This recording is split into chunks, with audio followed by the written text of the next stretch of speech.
terdengar suara tangisan perempuan itu seperti perempuan yang disiksa oleh suaminya gitu.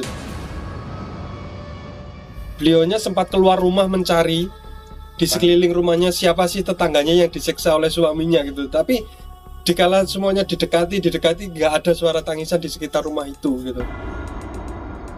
Pagi harinya baru ngeh ataupun baru sadar bahwasanya suara tangisan itu mungkin karena kejadian itu perusakan arca di sini. Sebuah mobil pada waktu itu di jalan raya ada operasi lalu lintas, mobil itu di stop tidak mau berhenti, melarikan diri, lalu kepolisian melakukan pengejaran. Ketika mobil itu tertangkap digeledah, ternyata dalamnya ada koleksi arca sini gitu.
Bapak Nusantara, saya Dian Laras berada di Candi Bocok, Pondok Agung, Kesambon, Malang. Kita akan menuju ke Candi Bocok dan kita akan lihat tentang keberadaan dari Candi Bocok. Bersama dengan jupelnya Mas Ardi sudah ada di lokasi.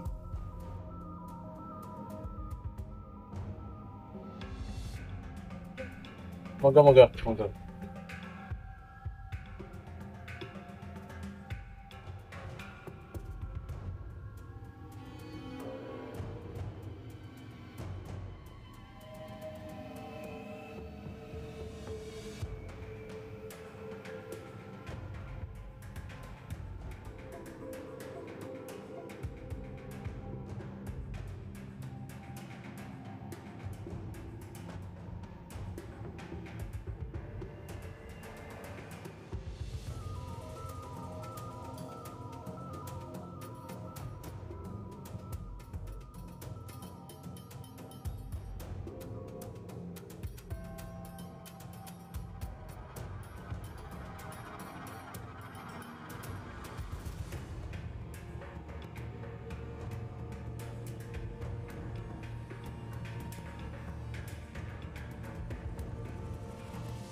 Pada waktu pencurian itu, malam hari itu, sebetulnya sudah ada informasi dari pihak dinas berbakala bahwasanya pada tahun ataupun bulan itu maraknya pencurian benda cagar budaya.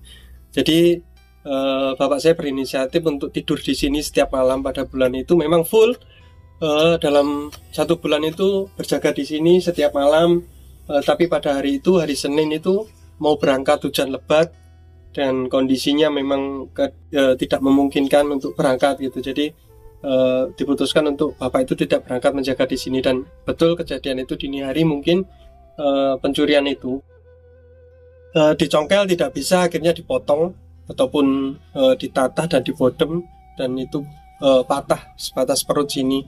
Dan kejadian itu menurut warga yang rumahnya paling ujung atau yang paling dekat dengan lokasi situs ini, terdengar suara tangisan perempuan itu seperti perempuan yang disiksa oleh suaminya gitu. Jadi beliaunya sempat keluar rumah mencari di sekeliling rumahnya siapa sih tetangganya yang disiksa oleh suaminya gitu. Tapi dikala semuanya didekati nggak ada suara tangisan di sekitar rumah itu gitu. Nah, pagi harinya baru ngeh ataupun baru sadar bahwasanya suara tangisan itu mungkin karena kejadian itu perusakan arca di sini. Ayah saya berhalangan hadir untuk menjaga sini karena kondisinya cuaca sangat buruk, hujan lebat, hujan angin, jadi nggak bisa berangkat. Yaitu yang disesalkan karena setiap harinya sudah berada di sini jaga malam. Tersela satu malam itulah kejadian pencurian itu pada tahun 2002 itu.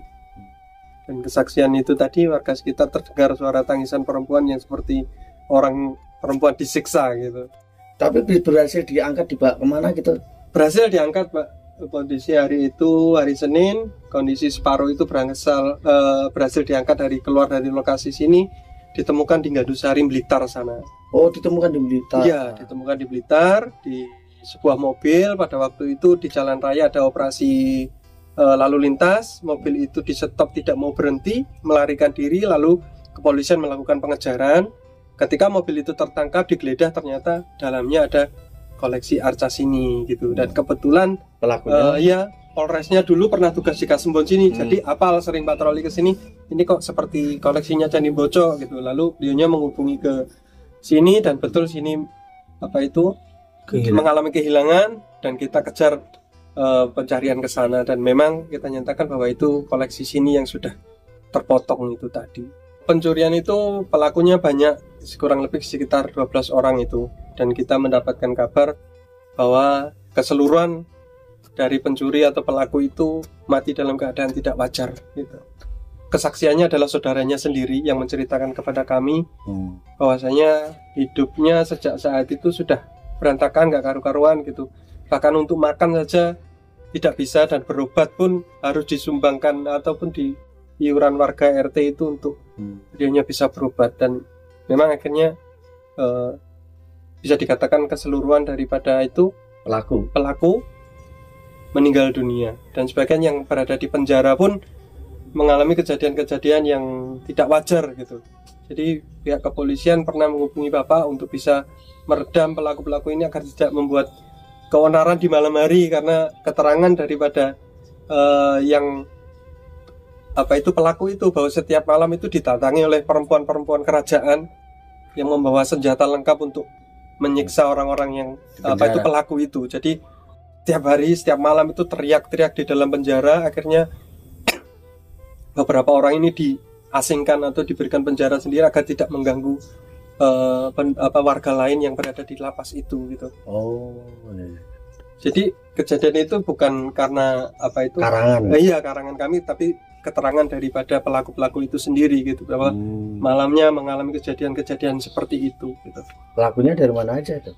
Pelakunya menurut informasi itu ada dari Blitar, ada dari Singosari, ada dari Mojokerto, dan ada beberapa orang yang memang tergiur dengan mungkin upah-upah yang tinggi itu terdapat dari warga kami sendiri atau lokasi sekitar desa sini sendiri. Jadi orang dalam ada, orang luar ada gitu. Prosesnya seperti itu. Tradisi ataupun penghormatan warga sini kepada peninggalan bersejarah ini memang dipundenkan ataupun disakralkan untuk daerah sini. Pertama kita punya kesenian kuda lumping. Memang pusatnya di sini. Segala kegiatan sembahan ataupun upacara-upacara adatnya berada di sini, dan kita pun warga sini punya kegiatan namanya nyadran. Itu kita lakukan di hari Jumat Pahing di bulan Suro. Itu semua warga pada hari itu memang libur semua. Kita melakukan doa bersama untuk mendoakan leluhur kita dan membawa biasalah untuk tumpeng gitu, panggang ayam gitu, untuk kita bisa berbagi di sini atau makan bersama, ataupun kita setelah doa bersama kita makan bersama di sini untuk bisa mendoakan para leluhur kita yang sudah mungkin babat alas sini, babat desa sini, punjernya berada di sini. Jadi itu bentuk penghormatan warga sini. Kita lakukan upacara nyadran pada bulan Suro hari Jumat Pahing. Itu setiap tahun kita lakukan seperti itu. Jadi itu sudah menjadi tradisi, tidak usah diperintah ataupun dikomando siapapun. Kalau sudah hari Jumat Pahing bulan Suro, ya udah, itu kita sudah punya kesadaran sendiri-sendiri untuk melakukan kegiatan itu. Semuanya berkumpul di sini, satu kampung gitu, kita laksanakan. Jadi matahari terbit itu harus sudah selesai upacara itu. Peristiwa ini kan sudah 3 kali pencuriannya. Ketika arca Dewa Siwa dan Dewi Parwati ini tidak ada di desa sini mengalami apa aja, Mas? Menurut keterangan dari dulu ada ketua adat namanya Mbah Siin gitu ya, dan cerita-cerita rakyat yang beredar pada waktu itu, ketika kedua arca ini tidak ada di tempat ini ataupun di desa kami ini, satu panen ataupun tanaman yang berada di lokasi desa kami ini pasti mudah terserang hama Ya. hama wareng, jadi menyebabkan gagal panen. Itu pertama. Yang kedua, sering banyaknya cekcok, Masalah ya. masalah warga, entah itu di dalam rumah tangga ataupun tetangga dengan tetangganya gitu. Jadi kerukunan ataupun kenyamanan di lokasi desa kami ini agak terganggu gitu. Itu diungkapkan juga kepada dari ketua adat dulu namanya Mbah Siin itu, bahwasanya biar bagaimanapun dalam kondisi apapun, walaupun tidak berada di tempat ini, yang penting masih berada di lingkup desa kami, tidak keluar dari desa kami, itu masih aman gitu. Secara mungkin itu bisa dijadikan cerita rakyat atau apa, tapi kenyataannya seperti itu, Pak. Pada waktu itu sekitar 2002 sampai 2006 itu kita memang gagal panen, banyak wereng yang menyerang sawah, banyak tikus yang menyerang sawah, jadi kita seperti kehilangan sesuatu yang membuat lokasi ataupun wilayah kita ini menjadi aman dan nyaman gitu loh. Dan entah kenapa juga setelah kembali ke sini berangsur-angsur kondisi itu membaik dengan sendirinya. Kembali tahun berapa ya? 2006. 2006. Jadi 2002 pencurian, proses menjadi barang bukti, proses hukum selesai itu sampai sekitar yaitu 2002 keluar dari sini, 2006 kita ambil kembali lagi ke sini. Posisinya waktu 2006 diambil di? Posisinya berada di Polsek karena statusnya adalah sebagai barang bukti dan diamankan sementara di Polsek. Berarti sekitar 4 tahun ya? Iya. 4 tahun di Polsek? 4 tahun di Polsek. 4 tahun, 6 tahun di Polsek gitu. Waktu dibawa ke sini ada upacara? Ada upacara. Waktu diboyong dari Polsek? Iya, diboyong itu seluruh warga sini minimal diwakili satu rumah itu satu orang untuk penjemputan. Jadi kita konvoi menuju ke Polsek Kasembon sana. Ada satu mobil yang dihias janur untuk bisa ditempatkan untuk membawa itu tadi. Seperti memboyong pengantin. Betul, seperti memboyong pengantin. 2 arca itu? 1 arca. Yang satu sudah kita amankan di rumah. Berarti yang satu ini posisinya masih di rumah. Berarti kayak boyong pengantin putri ya? Gitu, pengantin putri.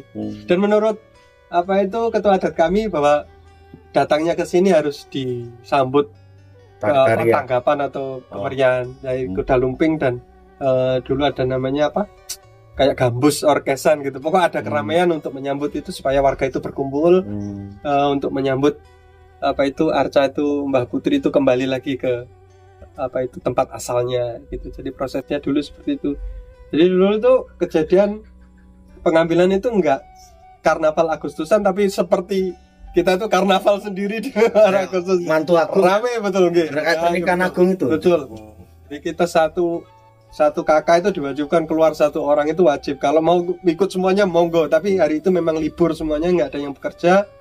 Kita ada itu tadi hajat penjemputan itu tadi. Jadi atas kesadaran jadi masyarakat pun dengan senang hati melakukan itu karena kita kembalinya seperti orang tua kami lah. Di sini ada Dewa Siwa dan Dewi Parwati, ini kan laki-laki dan perempuan. Mungkin simbolnya bapak ibu kita ya di sini ini gitu. Awal dari pembentukan ataupun babat desa yang ada di lokasi ataupun di sekitar Desa Pondok Agung. Jadi memang penghormatan ataupun cara kita menghargai ataupun cara kita menguri-nguri peninggalan-peninggalan itu dengan cara yang seperti itu gitu.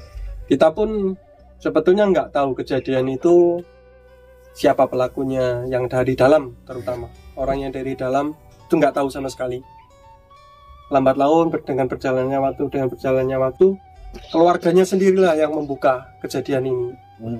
Bahwa setelah itu memang bukannya yang pelakunya saja, tapi berpengaruh pada semua keluarganya. Jadi seperti karma yang berjalan gitu Pak. Seolah-olah nandur pun nggak panen, usaha apapun nggak bisa berkembang, bahkan untuk makan pun susah gitu Pak. Terus mungkin dia mencari-cari solusi-solusi di sana sini mungkin, dan akhirnya semuanya harus minta maaf ke sini. Oh, Dari keluarga semua, nggih, dari semua yang terjadi, yang sudah terjadi ya biarlah terjadi. Tapi permintaan maaf itu harus ada yang mewakili dari keluarganya tertentu untuk melepaskan mungkin karmanya itu, untuk memudarkan karmanya itu.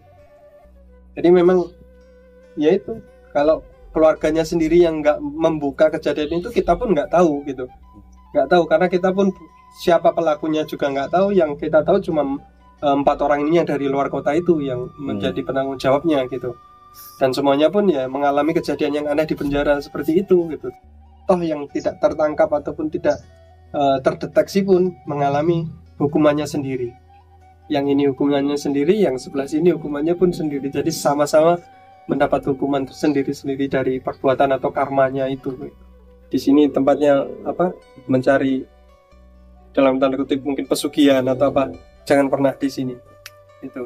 Togel. Jadi, dulu banyak kejadian orang-orang itu yang nepi di sini itu dibuang. Oh iya, dipindahkan. Dipindahkan. Kalau sudah niatnya jelek di sini, pasti ada kejadian-kejadian yang tidak terduga gitu, yang mungkin secara ilmiah atau secara akademisi itu tidak masuk akal gitu. Tapi biar bagaimanapun saya sendiri yang berjaga di sini pun, ya itu tadi, keharmonisan alam, keharmonisan dengan masyarakat, keharmonisan dengan pemerintah. Jadi saya berada di tengah-tengahnya antara segitiga ini. Bagaimana saya bisa menjaga, menyatukan dari ketiga sisi ini, dari pemerintahan, dari kedinasan, dari masyarakat yang mungkin memanfaatkan di sini gitu, juga dari alam yang harus dijaga gitu. Bahwa di sini tidak bisa menebang pohon sembarangan ataupun mencangkul sembarangan, di wilayah ini pun dilarang gitu, Pak. Jadi ya saya mewanti-wanti kepada semuanya yang mungkin ingin berkunjung di sini ataupun yang sudah berkunjung dan terbiasa di sini, gitu, memang di sini memang dibuat ala kadarnya seperti ini. Ada tempat itu yang bisa dibangun, ada tempat itu yang tidak bisa dibangun. Istilahnya pembangunan itu harus melalui kasarnya izin daripada yang punya rumah gitu. Jadi memang ala kadarnya seperti ini. Jadi tujuannya gini, mungkin di sini tempat duduk nggak ada, tempat nongkrong nggak ada, karena tujuannya memang itu. Kalau orang di sini dengan ala kadarnya di sini bisa nyaman dengan keadaan di sini, ya mereka lah orang-orang yang terpanggil gitu. Kalau orang yang masuk ke sini terus merasa tidak nyaman, ya berarti mereka memang orang-orang yang tidak diperuntukkan di sini gitu. Jadi kondisi seperti ini yang ala kadarnya itu juga bukan kita nggak mau membangun, bukan kita, tapi proses pembangunan itu harus ada 3 unsur itu tadi. Kalau yang sini nggak setuju, yang 2 setuju juga nggak jadi. Kalau yang sini setuju, kalau yang 2 ini nggak mengikuti juga nggak jadi. Jadi kita dalam segitiga emas ini harus bagaimana bisa menjaganya agar bisa berjalan serentak beriringan gitu, Pak.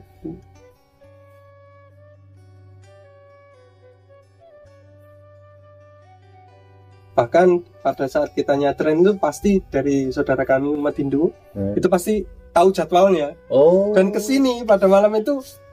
Kalau di Muslim kita malam besoknya nyadran itu, malam harinya kita ada apa tuh melean di sini, itu pasti istighosah di sini. Setelah selesai istighosah kita turun, ganti umat Hindu naik. Jadi nanti kalau sudah selesai kita berbaur lagi jadi satu gitu. Kita jaga di luar agar tidak terganggu gitu. Yang baru ini nyepinya kan hampir berbarengan dengan hari raya gitu. Jadi saya malam takbir itu di sini menemani saudara-saudara kami. Saya takbir, beliaunya melakukan upacara itu sebuah bentuk ya, alhamdulillah tempat ini bisa menjadi kerukunan antar umat beragama, pemersatu gitu. Tidak ada yang saling mengunggulkan, tidak ada yang saling merendahkan, kita sama-sama untuk itu tadi, wujud dari bentuk apa itu toleransi kita gitu. Nyatanya itu malam kita habis sisa istighosah di sini sampai pukul 9, nanti malam pukul 9 ganti umat Hindu datang, kita jaga di luar gitu. Nanti kalau sudah selesai ya kita makan bersama bareng-bareng apa. Biasanya kita kan ada dari saudara kami umat Hindu kan bawa sesaji itu kan, Pak. Kalau sudah dilungsur itu ya udah kita makan bersama, kita bawa berkat, ya udah dipersilakan makan bersama gitu. Jadi kerukunan itu yang membuat mungkin tempat ini bisa hidup gitu ya. Dan di sisi akademisi mungkin bisa melakukan penelitian tentang bangunan-bangunan ini gitu. Jadi segala aspek alhamdulillahnya terbentuk dengan baik di lokasi sini gitu, Pak. Jadi Mas Erdik PS-nya apa Mas? Erdik Priyo Susanto saya. Mas Erdik Priyo Susanto. Saya berdoa supaya Mas Erdik dan keluarga, baik itu dari orang tua, leluhur sampai Mas Erdik keturunan dan sebagainya, ya semuanya diberkati, ya, hayu hayom hayom, rahayu hayom itu tuh dapat pengayoman, hayom itu mbak ayam tentrem ya gitu. Jadi kalau hidup itu sudah hayu hayom hayom ya istilahnya semuanya terberkati, itu nggak kekurangan. Tentrem hati, tentrem hidup itu lebih penting menurut saya.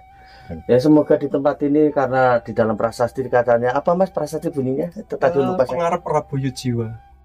Pengarep Rabuyut Jiwa. Rabuyut Jiwa artinya diartikan oleh petugas dari keterangan dari Museum Nasional itu adalah artinya keinginan luhur untuk hidup, atau hiduplah dengan keinginan yang luhur. Jadi keluhuran, budi pekerti dan lain sebagainya memang harus ditempa sedemikian rupa untuk bekal kehidupan kita di masa mendatang gitu. Dan alhamdulillahnya dengan mungkin moto itu ya banyak orang-orang yang datang dengan keikhlasan hatinya. Seperti Bapak ini termasuk juga relawan di sini. Oh, yeah. Ada di sini satu kumpulan relawan itu.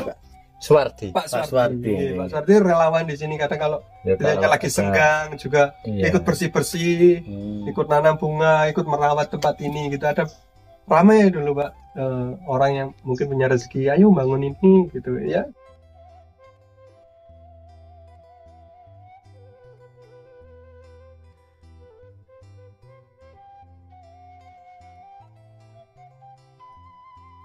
Sahabat Nusantara, demikianlah tadi itu bincang-bincang kita dengan Mas Erdik, dimana sangat luar biasa. Jadi memang berupa arca batu, tetapi kalau itu sudah di pasopati atau manifestasi dari dewa dan dewi, kemudian di sini juga menjadi tempat yang suci, mungkin zaman dulu merupakan perabuan para luhur, raja-raja, pemimpin ataupun siapa saja, yang jelas bahwa tempat suci yang memiliki sejarah itu betul-betul energi itu nyata. Orang yang berbuat baik akan mendapatkan energi positif. Orang yang berbuat jahat mendapatkan energi negatif. Karma itu tidak meleset. Karma itu pasti terjadi. Himbauan saya kepada masyarakat di mana saja ketika berada di tempat suci, jagalah sopan santun, etika, moral, perilaku. Perilaku ini yang penting. Jangan vandalisme, nyoret-nyoret, kemudian merusak, kemudian merendahkan derajat dengan omongan-omongan yang tidak perlu, karena kepercayaan yang sudah dianut merendahkan derajat sebuah tempat suci. Jadi jangan, karena segala sesuatu ya, ketika kita berbicara hal-hal yang baik, maka kebaikan akan datang pada kita. Ketika kita berbicara hal-hal yang buruk, maka keburukan itulah juga akan mempengaruhi kita. Jadi tentramkanlah hidup kita, bahagiakanlah hidup kita dengan energi yang positif, supaya karma kita juga positif. Salam Rahayu.